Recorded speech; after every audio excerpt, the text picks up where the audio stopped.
Numa cidadezinha pacata do interior, vivia um homem chamado Seu Pedro. Pedreiro de mãos calejadas pelo trabalho duro, ele era conhecido por uma frase que repetia como um mantra: "Eu só acredito vendo." Para Seu Pedro, a vida se resumia ao que era concreto, ao que ele podia tocar, medir e calcular.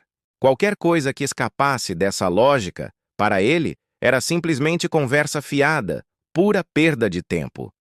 Ele construía paredes, mas também havia construído um muro ao redor de si mesmo, um muro feito de certezas visíveis. A fé, a intuição, os sentimentos que não se podiam quantificar. Nada disso tinha espaço em seu mundo pragmático. Ele confiava plenamente em seus olhos, os instrumentos que guiavam suas mãos e davam sentido à sua realidade. Mas o destino, com suas reviravoltas inesperadas, estava prestes a lhe ensinar uma lição que mudaria sua percepção para sempre.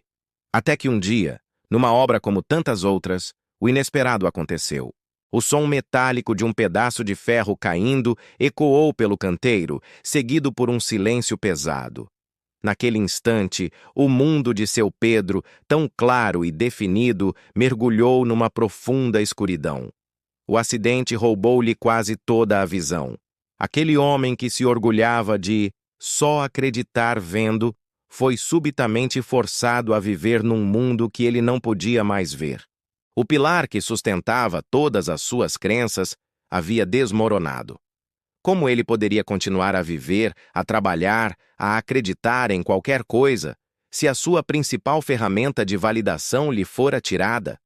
A ironia era cruel, e o futuro, antes tão sólido quanto os tijolos que assentava, agora parecia um abismo escuro e desconhecido. Os primeiros meses foram de puro desespero. A escuridão externa refletia a escuridão que tomou conta de sua alma. Seu Pedro se tornou um homem amargo, que reclamava do amanhecer ao anoitecer.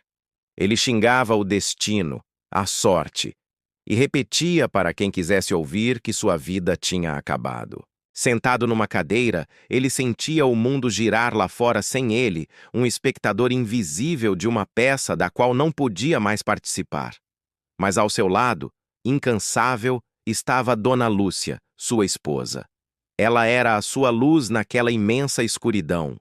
Todos os dias, com uma paciência infinita, ela pegava na mão enrugada dele e sentia a aspereza de uma vida de trabalho, e dizia com a voz doce: "Pedro, meu amor, tu perdeu os olhos, mas não perdeu o dom de enxergar a vida."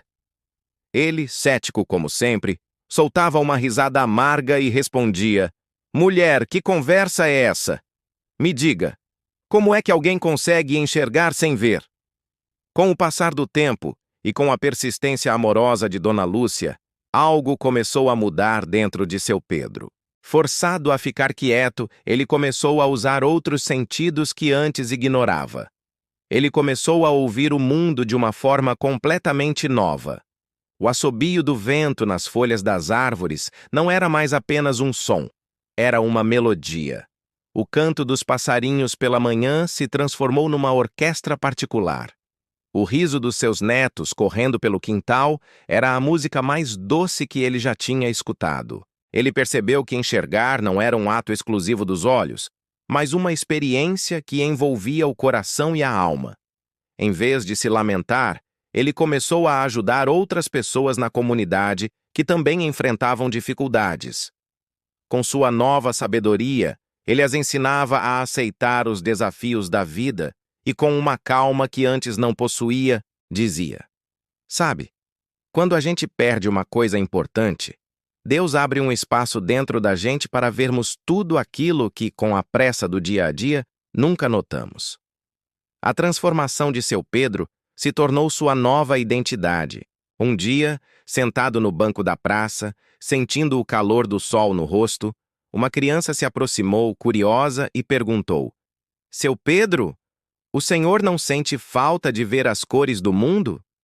Ele abriu um sorriso sereno, um sorriso que vinha de dentro, e respondeu com ternura: "Sinto não, meu menino. Sabe por quê? Porque agora eu vejo cores que quase ninguém mais consegue ver. Eu vejo as cores da alma." A partir daquele dia, a história do pedreiro que aprendeu a enxergar sem os olhos começou a se espalhar. Pessoas de cidades distantes vinham apenas para conversar com ele, para ouvir suas palavras e sentir a paz que ele emanava. Seu Pedro se tornou um exemplo vivo de que a verdadeira visão, aquela que realmente importa, não vem dos nossos olhos, mas floresce na nossa mente e no nosso coração.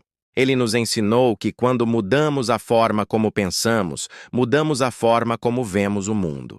A vida não precisa ser perfeita para ser extraordinária, ela só precisa ser enxergada com gratidão e com os olhos da alma.